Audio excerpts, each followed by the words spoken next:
राधे राधे दोस्तों। आप सभी को होलिका दहन की हार्दिक शुभकामनाएं। मेरा सारा काम भी हो गया और मैं नहा के रेडी भी हो गई। नहाने के बाद हमने पूर्णिमा की पूजा की। जैसे कि आप सभी को पता है, होलिका दहन की जो पूजा होती है वो पूर्णिमा के दिन होती है। उस दिन पूर्णिमा होती है। तो मेरी मम्मी का पूर्णिमा का व्रत रहता है, तो सबसे पहले हमने घर पे नहा धो के पूर्णिमा की पूजा की। मैंने अपनी मम्मी को कथा सुनाई विधि पूर्वक। मम्मी को कथा सुनाई। कथा सुनाने के बाद हमने आरती की। तो दोस्तों, आप जब भी पूर्णिमा का व्रत रहते हैं, आप घर में अपने किसी से भी कथा सुनते हैं तो उसको दक्षिणा ज़रूर दिया करो, क्योंकि ये बहुत ज़रूरी होता है। हम पंडित जी से कथा सुनते हैं तो पंडित जी को भी तो दक्षिणा देते हैं।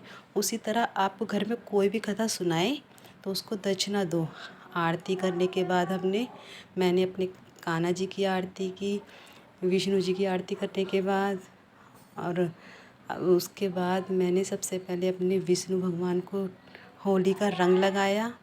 विष्णु भगवान को लगाने के बाद कान्हा जी को होली का रंग लगाया। पूजा मेरी अच्छे से हो गई थी। पूजा करने के बाद मैंने सभी भगवान को प्रणाम किया। विष्णु भगवान के चरणों में माथा टेका। माथा टेकने के बाद मेरी पूजा हो गई थी समाप्त, मेरी और मम्मी की, बहुत अच्छे से। फिर मेरा बेटा सो के उठ गया था। मैंने बच्चे के साथ थोड़ी सी मस्ती की। जब भी मेरा बेटा सो के उठता है मैं उसके साथ पहले मस्ती करती हूँ। बच्चे के साथ मस्ती की। मस्ती करने के बाद मैंने किचन में जाके जो होलिका दहन के दिन खाना पूजा जाता है वो खाना बनाया। खाना भी मेरा बन गया था। खाना बनाने के बाद मैं मंदिर के लिए रेडी हुई। मंदिर के लिए रेडी हो गई थी। रेडी होने के बाद सबसे पहले तो हमने घर पे पूजा की।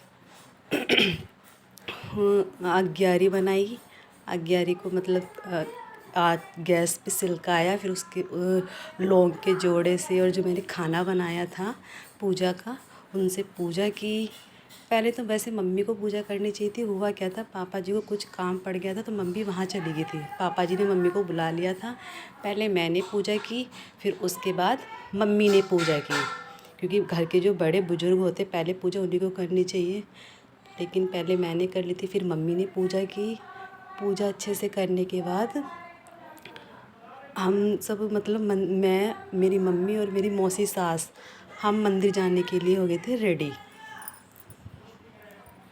पूजा हो गई थी, फिर हम घर से निकल गए थे मंदिर जाने के लिए। हवा बहुत तेज़ चल रही थी क्योंकि पतझड़ चल रहा है। बहुत तेज़ हवा चल रही थी। हम मंदिर आ गए। मंदिर आके सबसे पहले भोले बाबा को जल चढ़ाया। भोले बाबा के दर्शन किए बहुत अच्छे से। भीड़ बहुत थी लेकिन फिर भी हमने बहुत अच्छे से भोले बाबा के दर्शन किए। भोले बाबा के दर्शन करने के बाद हम चामड़ माता के दर्शन के लिए लाइन में लगे। लाइन बहुत लंबी थी। फिर भी हमने चावड़ माता के भी दर्शन बहुत अच्छे से किए, क्योंकि होलिका दहन के दिन चावड़ माता की भी पूजा होती है। उसके बाद फिर हम होलिका माता पे आए। हमारे यहाँ वैसे बाहर की होली पूजती नहीं, लेकिन फिर भी जो ब्रकली की माला होती है वो चढ़ाने के लिए हम गए। फिर घर आके मैंने खाना खाया। खाना भी खा रही थी और बच्चे के साथ खेल भी रही थी। फिर जो सुबह कपड़े धोए थे, कपड़ों की तह बनाई। कपड़ों की भी तह बन गई थी। खाना भी मैंने खा लिया था।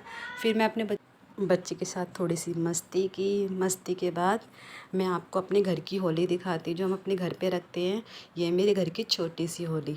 तो दोस्तों, आज का व्लॉग होता है यही समाप्त। राधे राधे दोस्तों, आप सभी को।